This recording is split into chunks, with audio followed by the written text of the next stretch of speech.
on to something more positive. Bleed From Within, new record Zenith, out April 4th via Nuclear Blast Records. It's the band's seventh album and the follow-up to 2022's Shrine. Sam, do you remember seeing Bleed From Within at Download 2022? I do, yeah. I had a great time. It's one of those scenarios we talk about this in our intro, but like, there's just too many things. Bleed From Within, one of the bands that you knew of and knew that we respected, but you never really delved into. And Mm. we came out of that tent after I was like, we need to Bleed From Within. Trust me, we'll all have a good time. And you mentioned that that was great. That like they're definitely one of like I can see why people are saying they're one of the best British metal Yeah. bands we've We got going reviewed their today. last record as well and we interviewed them, I believe. Or at least I did. Yes. Um, and I think that where 7 years ago, Bleed From Within were just another deathcore slash metalcore band in the scene. I think the Bleed From Within are now comfortably one of the best British metal bands we've got going. Would you agree? Yeah, definitely. Definitely. They're as good as Silosis, no problem at all. And I would also say, Sam, that this album very much picks up off the idea of them being one of the best British metal bands we've got going in the scene today. Would you agree? Yeah, this is great. Yeah, Yeah, capital really G, good. great. This, This is yeah, really good. really, really good. Um, This. Um, just before I hand over to yourself, who knew that I would say that an album by Bleed From Within that has got Brandayla on one of the tracks, that's not even the best song on the album. mhm. Hands of Sin with Josh Middleton, ironically from Silos, considering you just mentioned them. Hands of Sin, that song is incredible. Excellent. It's Excellent. absolutely brilliant.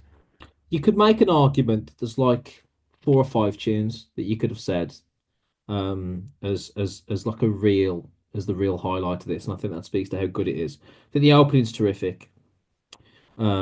Violent Nature is just great.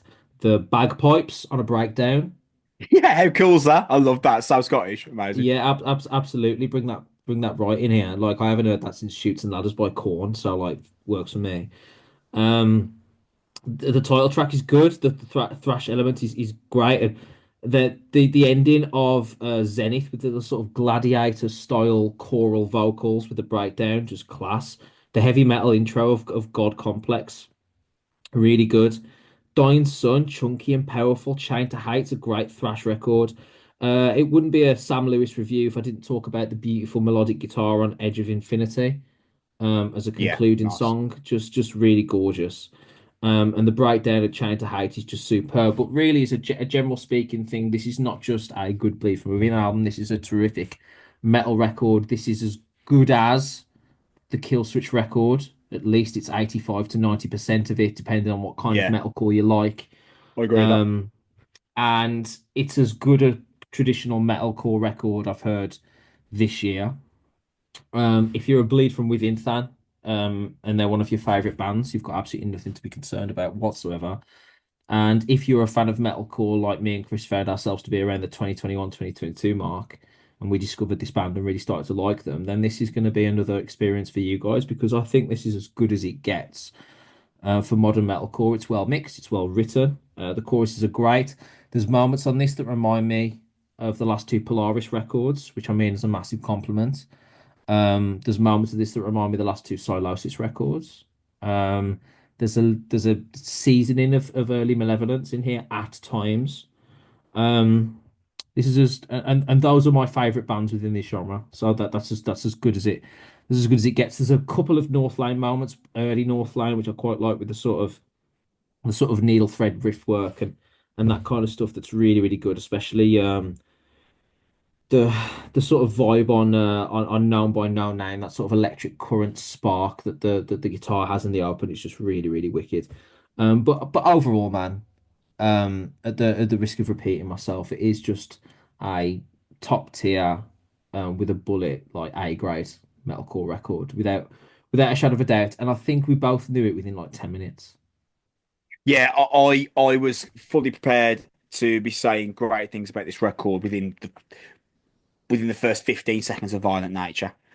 By the time that opening riff lands, you know that this just isn't going to be your average metal offering. There's a technical power to it that Bleed from Within have become like synonymous with. And Scott sounds as aggravated as ever on his vocals. There's a pace and snap to each vocal delivery. The cymbal work from Ali Richardson as well, the drummer, so good. He's a brilliant drummer. He puts in a performance on this record. There's a specific thing I wanted to mention about Dying Sun, because I wasn't really expecting to use this adjective when discussing the Bleed from Within record. But I think Dying Sun is kind of elucidates the progress they've made as a band over the last, let's say, 5 to 6 years.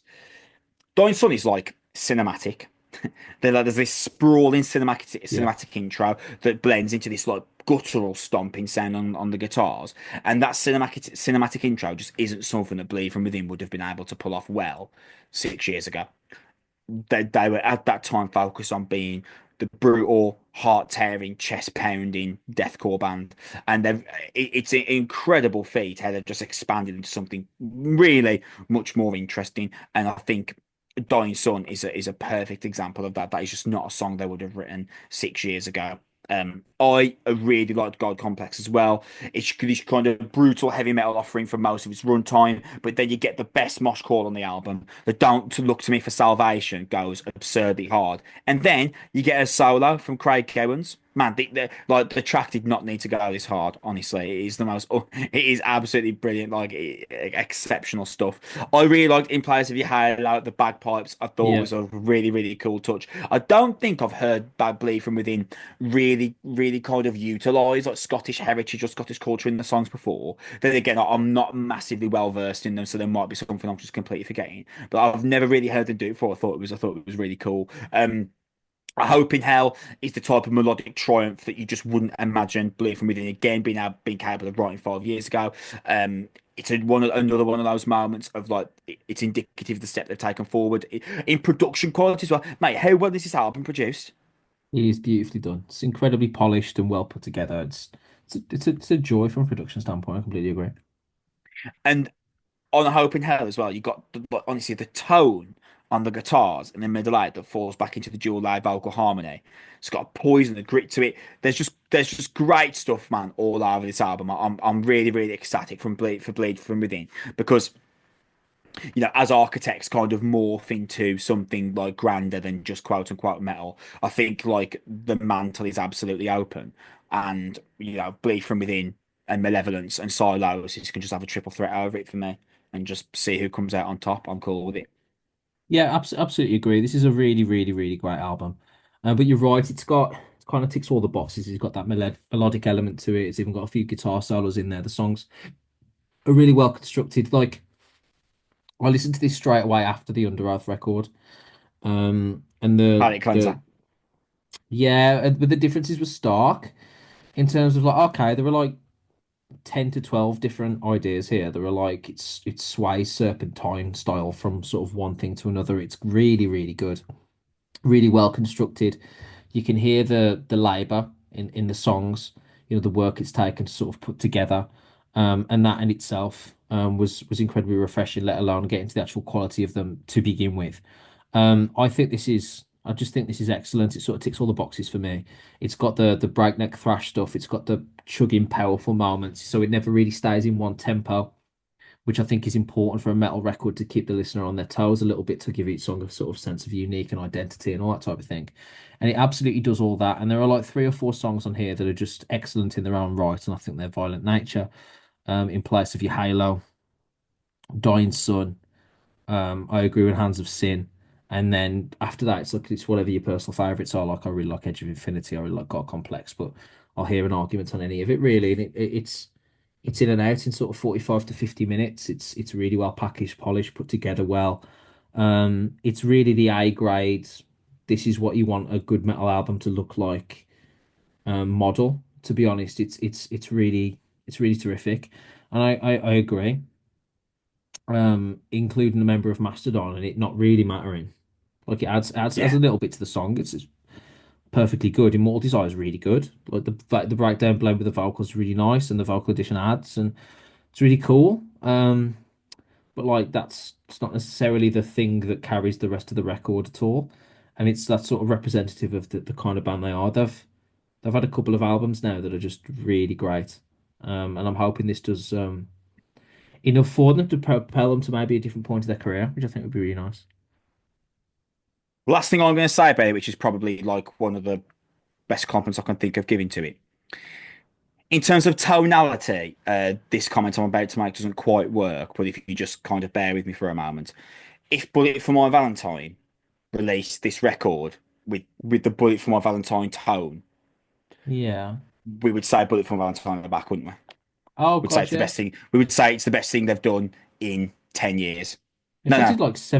70% of this, Yeah, yeah, no, ten's about right, isn't it? So we would say it's the best yeah, thing Bullet yeah. Advantage I've done like 10 to 13 15. years. Yeah, yeah, maybe even 15 if I really wanted to push it. So that's the best compliment I can give this. This is a really, really great album. Ecstatic for Bleed From Within. And I love seeing them continue to go from strength to strength. That's where we're going to leave off this episode of 45 Minutes of Noise. We plan to be back in 2 weeks' time. At that point, we should be talking about new records from Employed to Serve. Very excited.